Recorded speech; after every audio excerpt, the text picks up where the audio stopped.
রবীন্দ্রনাথ ঠাকুরের লেখা কবিতা প্রাণ।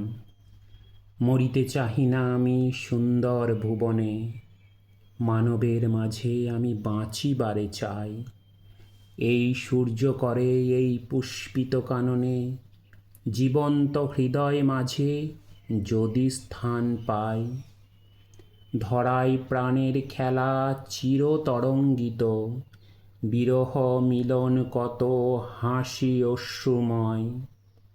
মানবের সুখে দুঃখে গাঁথিয়া সঙ্গীত, যদি গো রচিতে পারি অমর আলয়। তা যদি না পারি তবে বাঁচি যতকাল, তোমাদেরই মাঝখানে লোভী যেন ঠাঁই। তোমরা তুলিবে বলে সকাল বিকাল, নব নব সঙ্গীতের কুসুম ফোটাই। হাসি মুখে নিয় ফুল তারপরে হাই, ফেলে দিও ফুল যদি সে ফুল শুকায়।